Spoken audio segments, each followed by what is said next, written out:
Well, hello, everybody. My name is Ben Gromicko. I am from InterNACHI. That's the International Association of Certified Home Inspectors. And we do a free monthly live class. And we are going to, tonight, talk about how to inspect the house exterior. So thanks for showing up.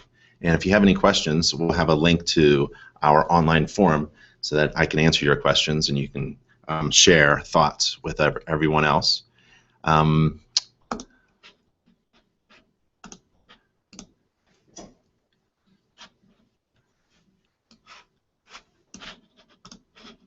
So that's my name, Ben Gromicko. We do a monthly event every month. We make them live so that you can ask questions, bring your questions and ask and discuss while we're doing the class. To subscribe to our newsletter would be a great idea because we announce these classes inside our monthly newsletter. So go to that URL, nachi.org/monthly newsletter, and you could subscribe to our monthly newsletter, a free monthly newsletter for our members and non-members, contractors, inspectors, and keep up to date and don't miss an event when it comes up. And we're going to go over tips for inspecting the house exterior, and we're going to go over three things: the standards of practice, the definitions, and inspection images. So before that, though, I'd like to take you to this URL, nachi.org/everything. And there you'll find everything you need to be successful in your home inspection business. So let's go there.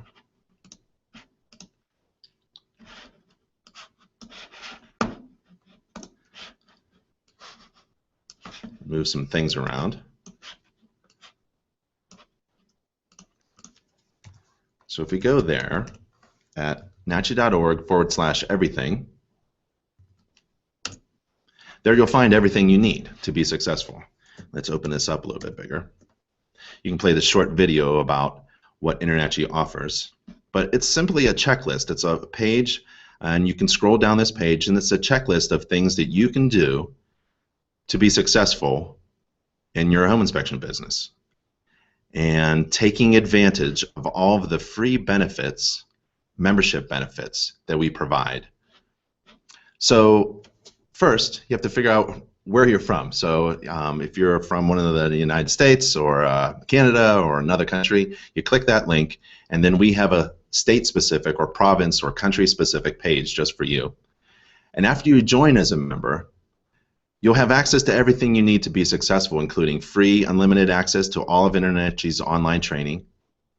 When you're certified, you will have access to the certifications that we provide, but once you're certified, you can have access to all of the continuing education, the marketing, and business services we provide as well, and we'll go over that. And we have over $75,000 worth of membership benefits. So join as a member, and you can take advantage of all of those membership benefits. And let me take you there now. So this is at nachi.org/benefits, and this is the list of membership benefits that's available as soon as you join. And let me scroll down the page. So I don't know if you can see it on the right-hand side. I'm scrolling, we're scrolling. So all of these are free membership benefits. As soon as you join as a member of InterNACHI, you have access to all of these membership benefits. And if you scroll all the way down, there are some discounts. We have over 100,000 discounts provided to our members. For example, $25 gift card from Sam's Club, 25% off of Papa John's Pizza, things like that. So let's go back to our everything page. So first, join, and then learn how to run a successful business. And remember, you are a business owner who happens to do a home inspection service. So it's very important to learn how to run a successful business. Many home inspectors are very good at the technical aspects of being a home inspector, but need some additional training on running a business. So we have a home inspection business course. It's free, it's online, and it's open to everyone. You don't have to be a member of InterNACHI to take this home inspection business course. So go there. We have an online inspection agreement system. It's that contract between you, the inspector, and your client. It's a free electronic, signable, customizable agreement system. We have a little article about how to price your fees. That's very important. How to figure out what your brand is, how to market it, and tell everyone what you charge for your services and the value that you provide because of that. We have a fee calculator as well. It's an online calculator. Then get certified. And we have over 30 certifications to choose from. Once you become a member, take your time, and we provide you the online training that you can take, learn at your own pace, and become certified. Become a certified professional inspector, become a mold inspector, become a pool and spa inspector. We have all of these certifications, like infrared certified, commercial inspector, and they're all, the training and certifications are all online and free to members. So it's really important to join, and then once you join, you have a whole world of opportunity opened up for you. And then it's important, once you're certified, to brand your business, figure out who you are and what you do that's unique and special, and then market that business. Send that message out to everyone, and we help you do that. Our marketing team will design a new logo for your business, redesign an existing logo, and design and customize all of your business cards, flyers, and brochures, and all that design work is free for our certified inspectors. All you do is place an order, which is what you're going to do anyways. You're going to place an order for 5,000 business cards. Don't design it off of the internet somehow or on your own. Have it professionally designed. And we have a link here that shows all the work that we've done in the past for our members. And then we have the Buy Your Home Back Guarantee, a $10,000 honor guarantee. These things you can provide once you're a certified home inspector. We have a home maintenance book, a book that you provide to your client, and it helps them understand their responsibility as a new homeowner and to maintain the home. And we help you with creating a really good website. It's essential to conduct business online nowadays, so you need a website, and you need to convert your clients. So we have that information for you as well. We have tools from our e-commerce partner, inspectoroutlet.com, and we have online training and courses and videos and articles and inspection library and graphics illustration library. All of that is online and free. And we help you write a great report. We have courses, we have software, we have discounted software. Once you become a member, you can purchase discounted software exclusively for InterNACHI members, discounted. And we help you with your SEO and booming your business and inspection strategies, business strategies. We even have a customer service and communications course to help you communicate well to your clients and take care of them. So that's, again, on one website, one web page, and the URL is nachi.org/everything. So go there.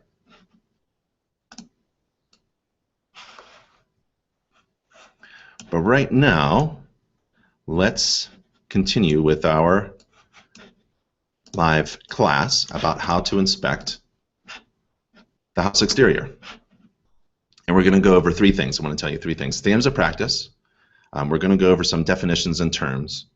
And we're going to go over inspection images. We'll do a few inspections. So the exterior wall or building envelope includes the following things that you should inspect: roof covering, siding, obviously, the glazing, exterior walls, windows, and doors, their assemblies, the skylights assemblies that's on the roof, or other components that enclose the house. Now, for this training program, we're going to talk not about the roof.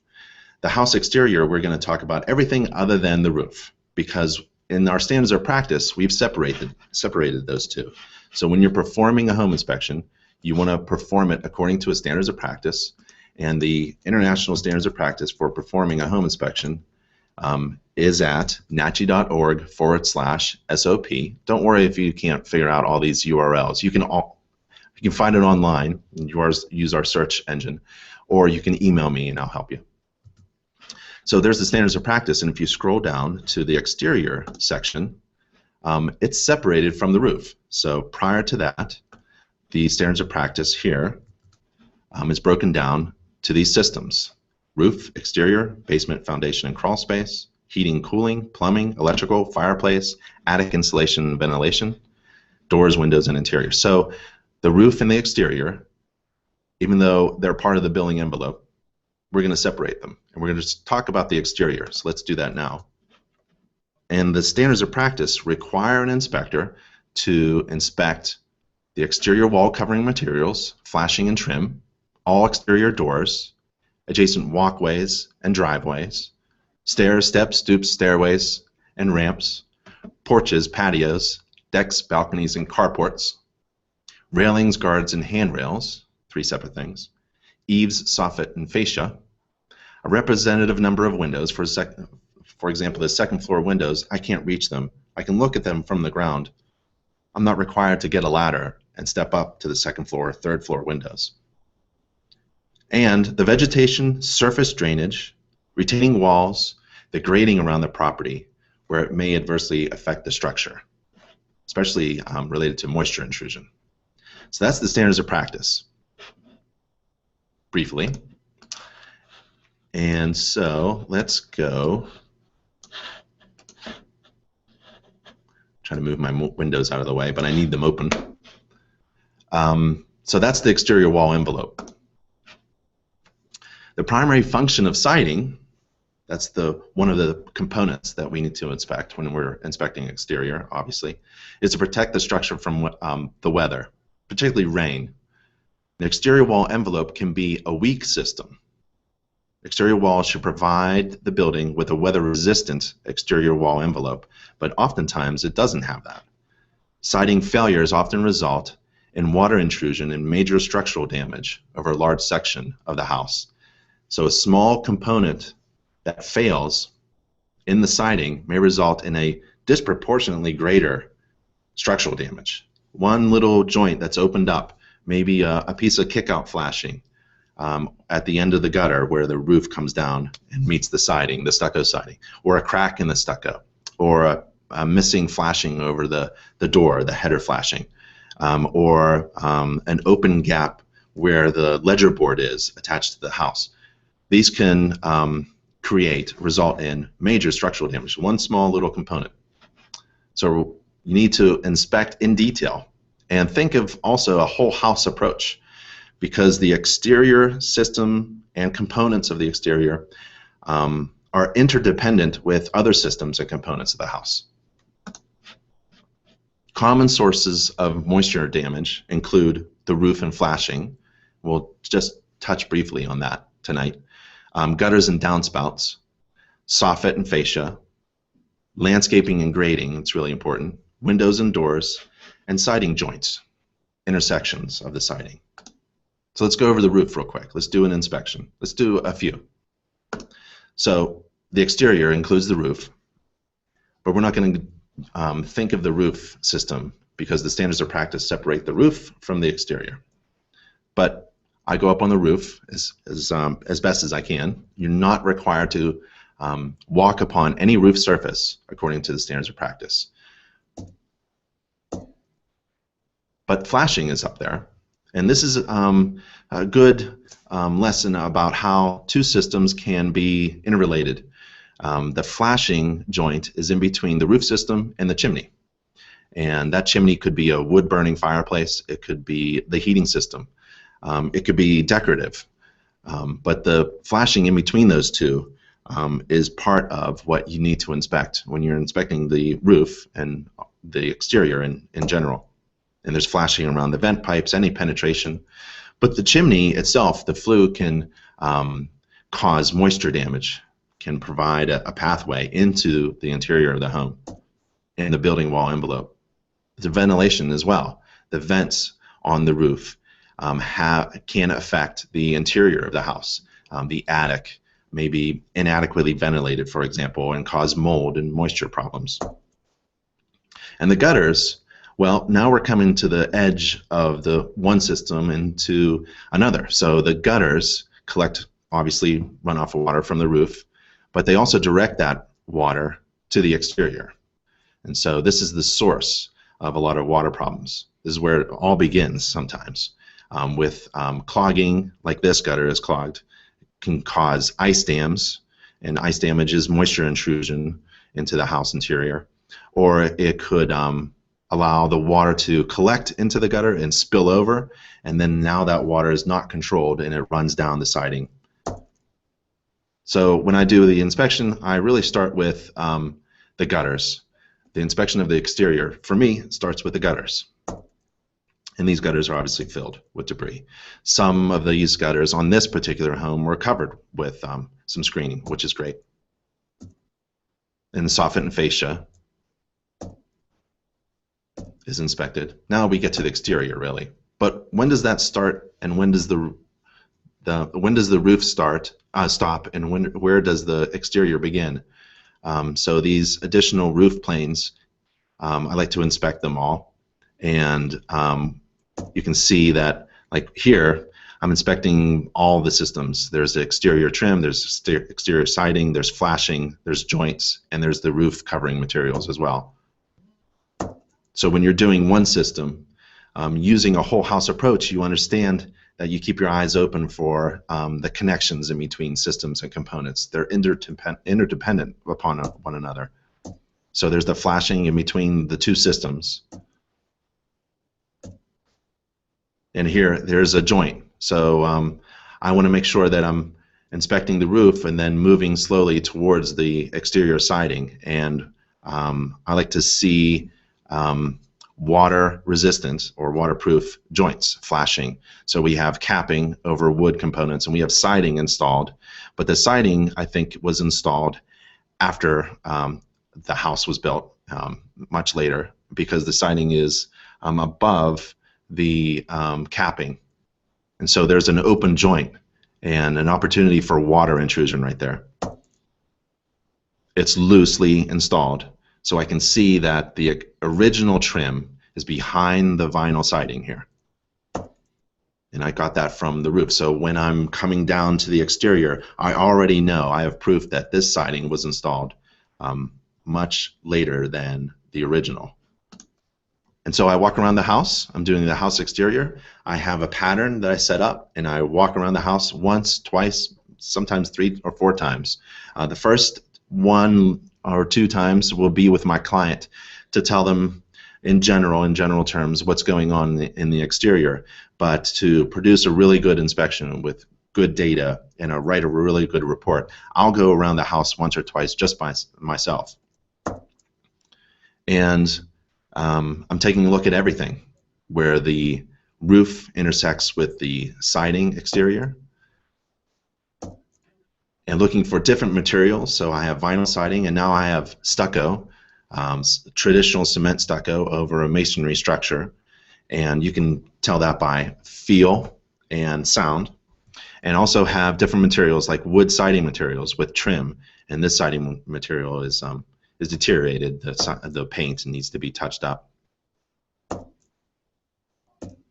And I try to focus on anything that's different. So if I have stucco and masonry and brick, I want to see that joint. I want to take a look at the joints between different materials, because a small opening can disproportionately create huge damage within the wall envelope and in the building interior. And also take a look at the windows and doors as required by the SOP. And there's a joint there that's unfinished. So the corner trim of the vinyl siding is not finished, and that paint needs to be redone. And here's a pretty good shot of what we're dealing with in this house. The vinyl siding was installed over, so you can see the boards, the support boards underneath, so that the vinyl siding can attach to the siding, the stucco, cement stucco. You have the cement stucco, that's 2 materials. The wood pieces are exposed, so they're prone to water damage and rot. We have capping installed loosely. It's not sealed very well. It's fastened. And we have another material, the brick and the masonry joints. So there's a lot of things expanding and contracting and moving about naturally at different rates, and providing an opportunity for openings like this one. So I'm taking pictures. These are actual inspection photos that I take during the inspection. By now, I've done the roof system, and I've taken probably 50 to 100 inspection pictures, and now I'm doing the exterior, and I'll do another 100 images of the exterior. And I'm looking at different materials, where those intersections come into play, where one type of material intersects with another. And the wood trim on this house needs to be touched up. And the pattern of cracking indicates to me a potential lead content in the paint. I'm looking for cracks in the masonry. Masonry cracks. Sometimes naturally it's okay, but sometimes when you get a gap or a pattern in the cracking or excessive cracking, those cracks can indicate other things, particularly movement. And these cracks are not patched up. So I've lived in a house of masonry block with stucco, cement stucco, parging or siding, covering, and the cracks need to be patched up with like material. If you patch it up with like this with silicone, it turns really bad. It looks really bad, cosmetically bad, and it's not all that great and reliable. And there's missing vinyl siding on the side of the garage here, so you get to see the actual original siding as well. And there's wood trim, original wood trim around the windows, and they have not been painted in a long time, and they've absorbed water and are totally rotted in some areas. So there's a lot of pathways for water intrusion with this house exterior inspection. A lot of loose siding, a lot of different materials. And the bottom of the siding is in contact with the wood. Now the siding itself is vinyl, will last a very long time, won't rot, but it also covers up a few things. Ideally you want some clearance, 6 inches, 8 inches minimum between the bottom of the siding material and really the top of the foundation wall and the ground, the grading, for a lot of things, especially in wet climates. I came from Pennsylvania, and so splash would happen. So rain would come down, splash up against the siding, and enter the home, actually, simply because of splash and improper clearance and grading. So it should be sloped away. These areas are completely flat. They're lush green, and they're damp. Should be graded away. And inspection images also help me communicate to my client the inspection restrictions and the present condition of the landscaping and the materials. So I can't get to those windows, for example, to inspect closely because of the dense bushes. And this also helps me describe, without words, the condition of the front bushes. Looks like there was possibly some grading or replanting or something. One bush I can see is right up against the siding, and then this one is 3 feet away. Looks like somebody did some work there for some reason. And I'm taking pictures of the grading exterior. I'm looping around the house, and I want to take pictures of restrictions. There's a fence, and also pictures of the trees that are close to the house in particular, and the landscaping. Does that material help absorb moisture up against the house? And also slope. I want to see slope and swales even installed. Sometimes a picture like this will help me explain that this is slightly level. It's not really graded down, especially near the hot tub. And also the pictures of the fences, the yard. There's a underground drainage pipe. And any tree that's close to the house, I'll pay attention to, but even trees that are in the backyard that are falling over, maybe an imminent collapse would be appropriate to say for my client, and just to remind them that they need maybe an arborist to come out and help them. In the driveway, so now I'm doing driveways. We're required by the standards of practice to inspect the driveways, steps, stoops, walkways, particularly anything that's adjacent to the house, but I'll go all the way down to the street if I need to. There are dips, depressions in the asphalt, so that collects water. Retaining walls near the driveway should be inspected. There's damage to the asphalt coating, sealant, and also the asphalt material itself, especially on the edges. And some of the retaining wall wasn't built yet, it wasn't finished. And the puddles near the garage door are a concern. I want all of that hard surfaces should be sloped away from the house. There's the air conditioner. Its position and slant and levelness indicates to me how the grading around the house is stable or unstable. And if you see an air conditioner on a brand new home that is off level, it's probably because of the grading, the fill of the dirt has settled down. Looking for trip hazards as well. Every step I inspect, especially if it's adjacent to a door, an exterior door. And I take a look at the garage door, where the wooden garage door has joints. And this is rotted here. On the exterior, also, you get to see the other components that are attached to other systems within the house. So this is, for northern folks, this is an oil fill and vent pipe for an oil tank. You probably have an oil-fired heating system in the house. And there's a drainage pipe. This is the condensate for an air conditioner system that was installed in the attic. This is the overflow pipe. And your client should know this. It's kind of hidden.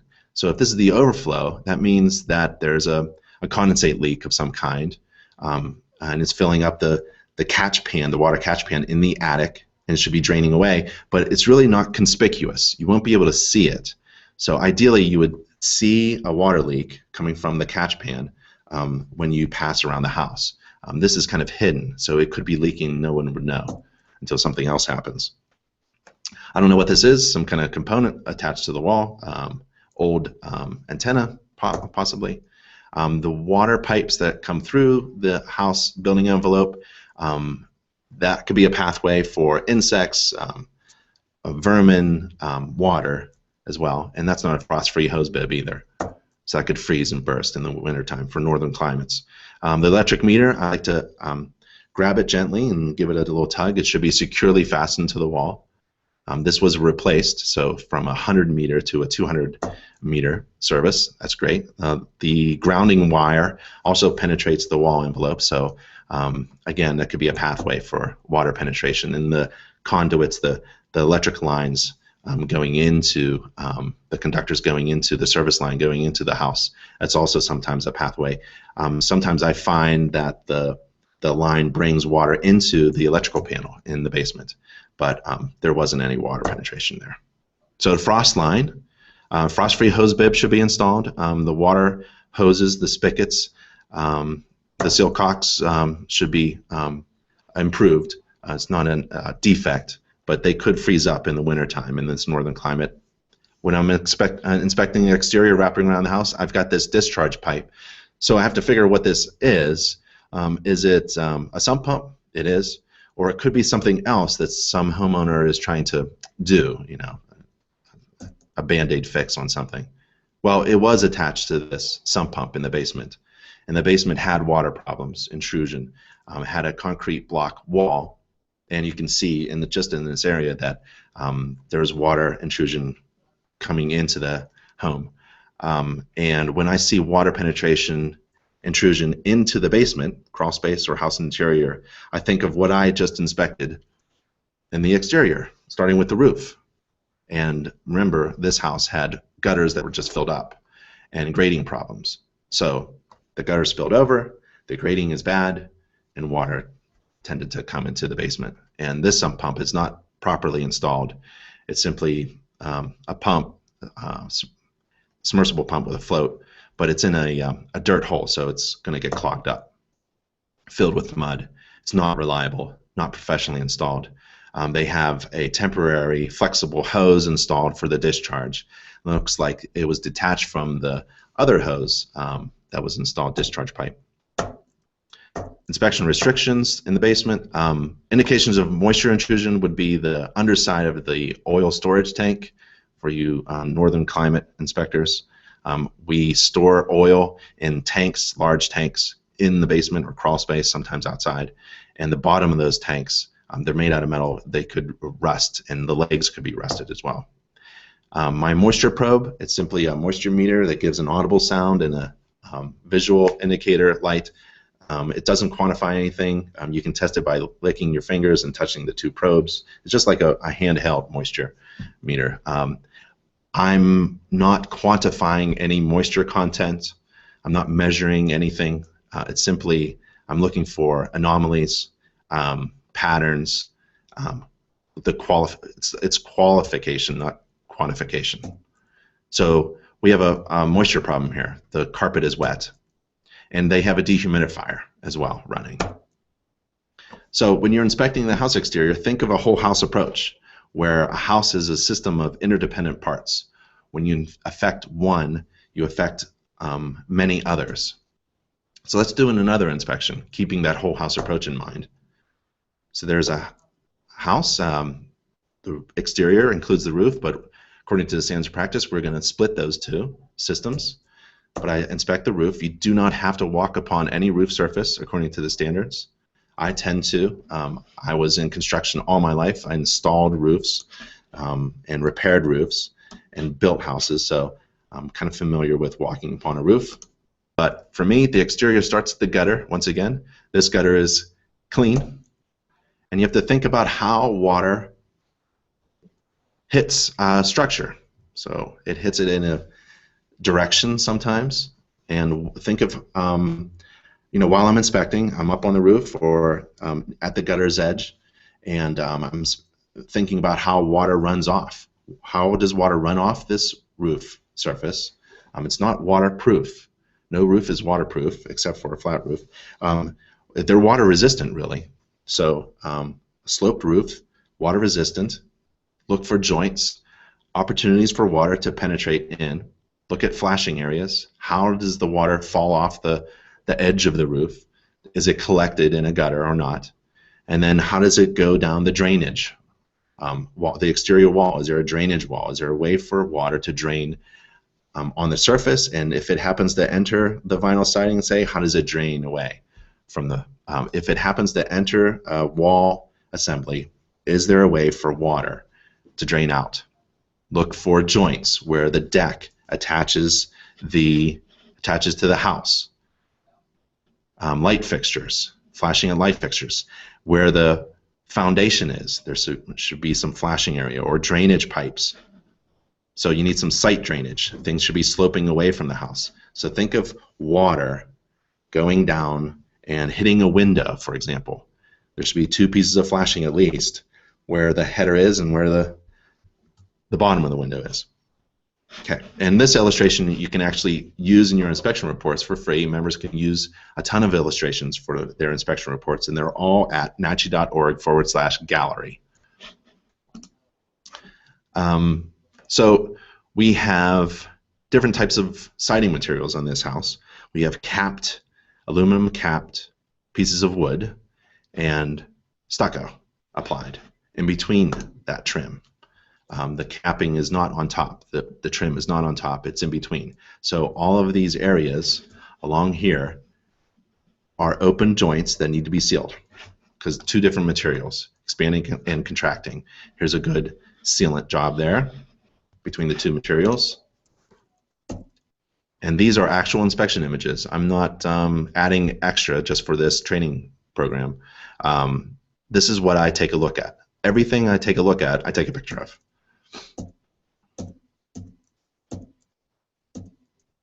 And now I'm on the ground, and I'm going to wrap around the house and take pictures of inspection restrictions, but also the systems and components, particularly the site drainage, the grading. And there's a deck. From afar, it looks great. But when you get closer, you start to see cracks at the header, below the deck, below the ledger board, and that can provide an opportunity for water intrusion. And you also see, I see joist hangers that are too small, and they're not fastened properly. The ledger board is nailed at the very bottom of the ledger board, and we have a couple areas of flashing, but the flashing doesn't seem to be traditional. It's not installed properly as expected. So the two different materials, the masonry stucco, and I'm coming in contact with the the siding materials up here and the masonry brick.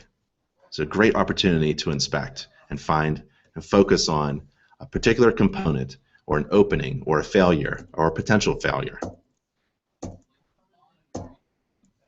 So I take hundreds of pictures of the exterior, looking really good. And just a picture of my hand shows to my client a couple things. One of the most important things is that I am in due diligence. I am really focused upon almost touching everything that I inspect. There's the parking, the sidewalks coming up to the house, the entry steps, no trip hazards, the railings are good, water faucets, electric meters attached to the house. The electric line has a very big opening. So again, water penetration, air loss, air leakage, air can escape through here or actually enter, and also vermin, insects, bugs, things like that. So I'm going to follow that hole. Whenever I see a hole in the exterior, I'm going to follow it and remember it, and I'm going to find it on the other side. And there's the dryer vent exhaust as well. There's a crack there that was patched up again with sealant. I test all the exterior receptacles, making sure that they're GFCI protected. There's the air conditioner that's on the outside of the house, another system that's interdependent, connected to the exterior system.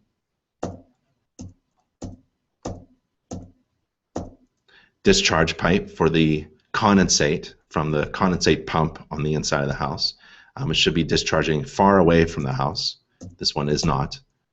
And then when I take a look at any door or window, I tend to look at the four corners, the top left, top right, bottom left, bottom right. So at the doorway, I want to take a look at the bottom corners. And here's the deck again. So I've looped around, and I remember I have to go back to the deck.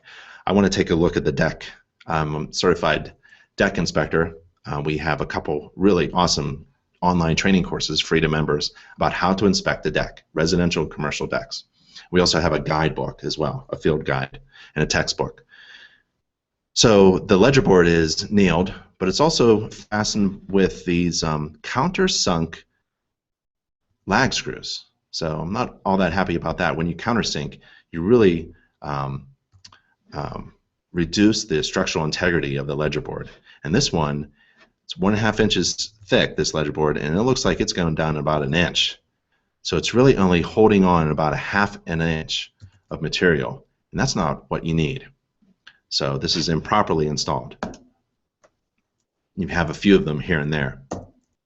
So I called this out as a defect, a structural defect that needs to be attended to. The flashing is installed behind the ledger board. I can see it. It's curled out to have a little drip edge, which is great. But what I want to see is the top edge of the flashing. Where is that?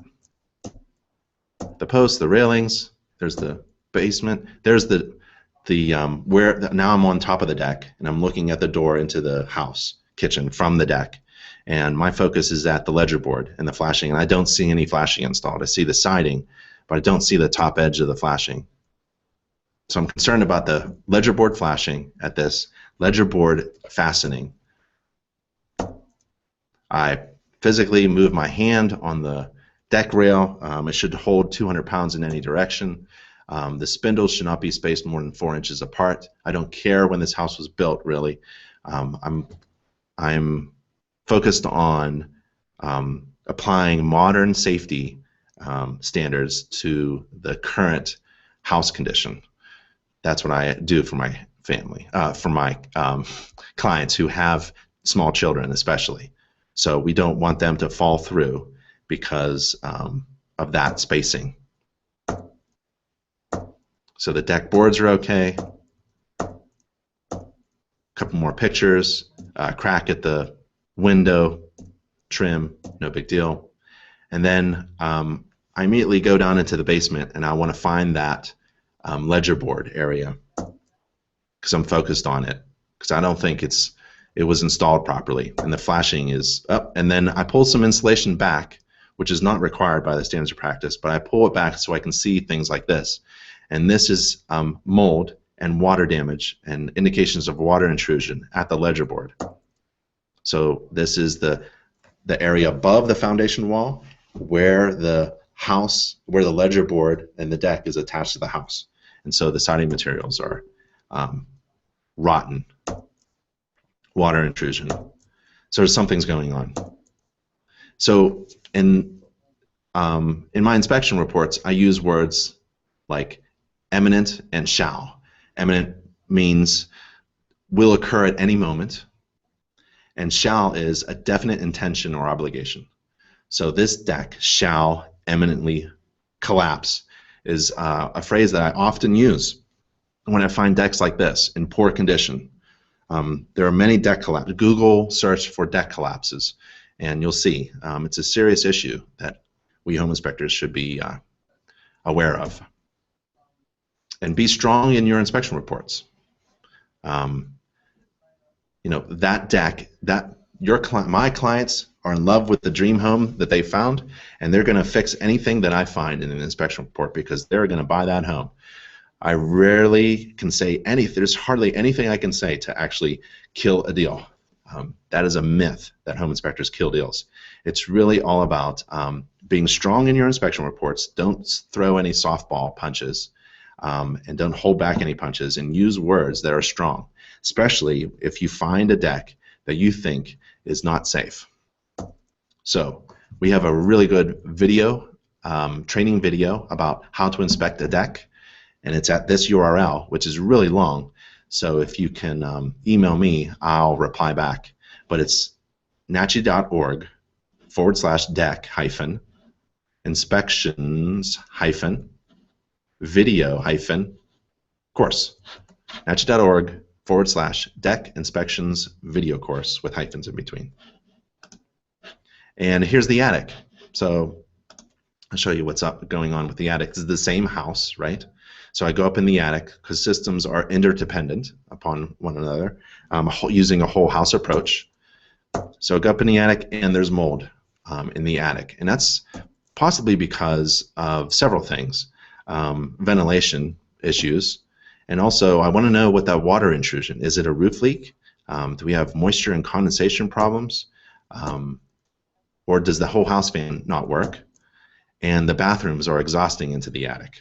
So the bathroom fans bring a ton of moisture into the attic, and then that moisture just condenses in an unventilated attic space. And also the attic access panel is essentially an open window in the ceiling of the thermal envelope, and it's losing air. So when your house has a natural stack effect, all residential commercial properties have a natural stack effect where warm air rises vertically up through a stack effect, like a chimney, and it escapes where there's an air barrier missing. So the attic access panel is, in my experience, is not well sealed and not well insulated. And you can see in this photo here that that black stuff there is dirt that is carried with the air that is escaping through this access panel. It's not mold, it's dirt. So the fiberglass, we call it filter glass. It doesn't stop airflow, it really filters it. The only thing that stops airflow is sealant, air leakage techniques, sealing air leaks. And then you insulate on top of that for that thermal barrier.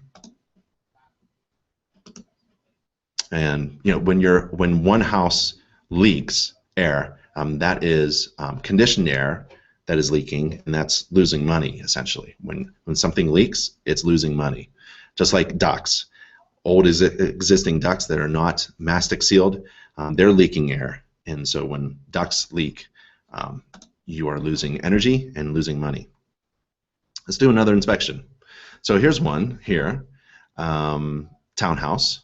Looks pretty good from the outside, but again, where does one roof system stop and one exterior system begin? So I'm on the roof, and we have flashing joint in between the two materials, step flashing and the counter flashing. Really well done, but also exterior stucco siding materials. Gutters, collecting the water. Where does it go? Some joints here, soffit and fascia. The joints in between the windows and the masonry exterior has separated, so that should be retouched up. And any of these roofs that are attached to the masonry exterior without grooving in the joints, the flashing grooved in, is a concern for me, because now this counter flashing simply needs to be sealed up. It's another maintenance issue. It's hard to reach for a typical homeowner as well.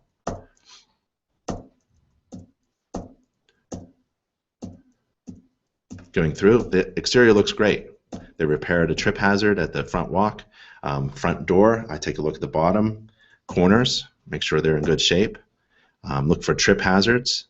I take pictures of me measuring the steps for trip hazards. There are some inspection restrictions at the utility area there. There's a typical masonry joint crack where the lintel, the steel lintel, has absorbed some moisture, swelled up with some rust, and cracked some of the masonry. No big deal. The exterior spigots, the water spigots, hose bibs should be frost proof. There's electric meter there secured to the wall. I want to follow the electric line going into the electrical panel. The downspout is disconnected from the underground drainage pipe. That should be fixed. It's an easy fix. Wood trim, wood in contact with masonry, that's a great opportunity to inspect and focus your attention. There's an exterior drainage ditch, or like a French drainage system on the outside of the house. That's a grate there, and it goes into an underground pipe. You're not required to inspect underground pipes at all, but noting them would be maybe valuable to your client to understand that they may have had a puddle area there in the front yard. It collected with water, and so somebody installed some drainage to get that standing water out. Main water line shutoff valve into the house. I ring every doorbell.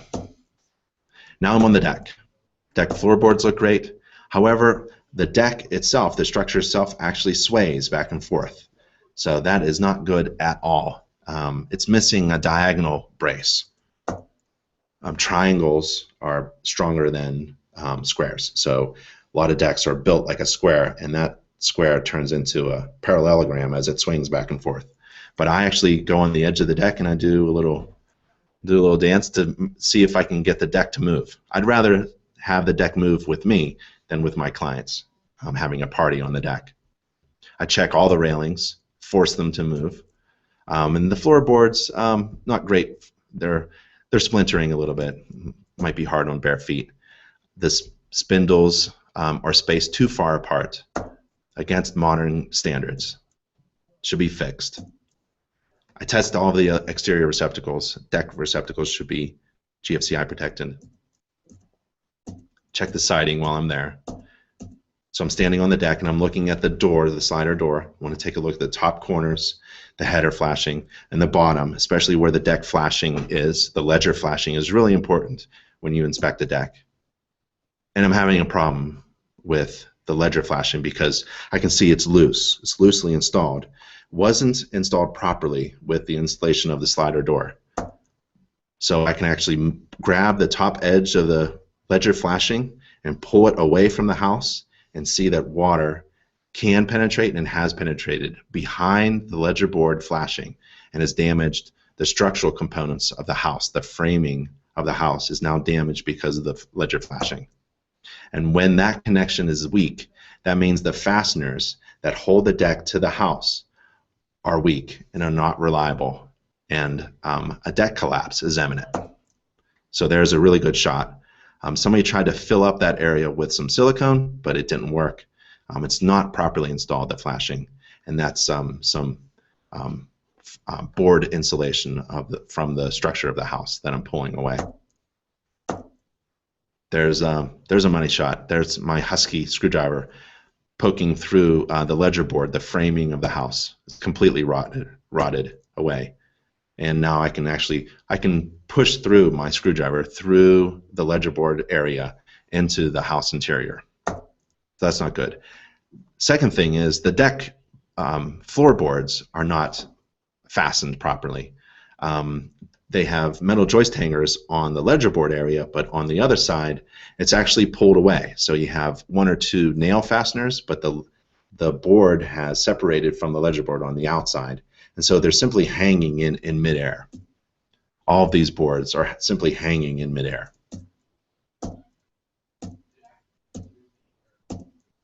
So they're fastened. I see some lag screws, and that's great, but the ledger board flashing is not installed properly. And as you can see, they're like pieces of material that were cut and installed, and they have resulted in a really poor condition, unsafe condition at the deck.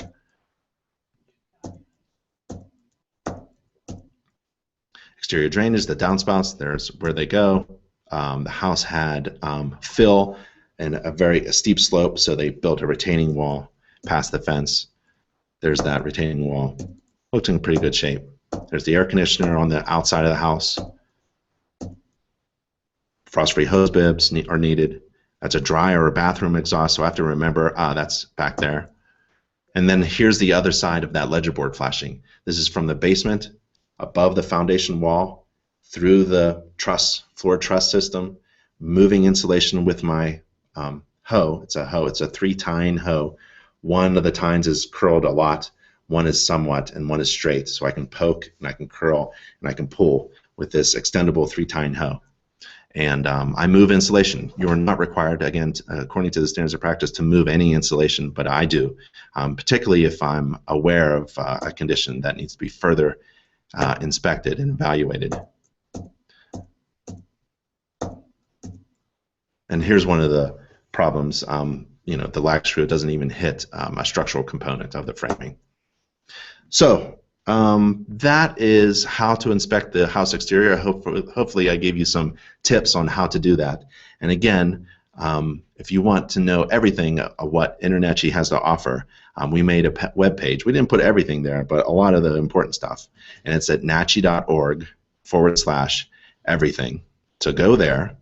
Whether you have been a member for 10 years, 20 years, or you're new to the inspection business, or you're not a member and you're interested, give me an email. My name is Ben Gromicko. We do this stuff every month. Put it online so everyone could see it and interact, and sign up so you don't miss out on anything. Keep up to date. And you go to nachi.org/monthly newsletter to keep up to date. And let's see.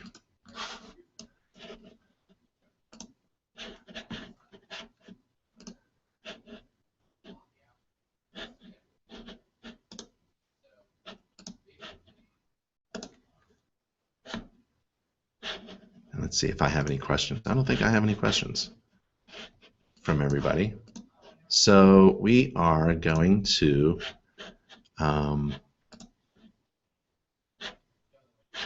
we're going to say goodbye, everybody, and I will see you later. If you need anything from me, from InterNACHI, my name is Ben Gromicko, and goodbye, everyone. See ya. See you next month.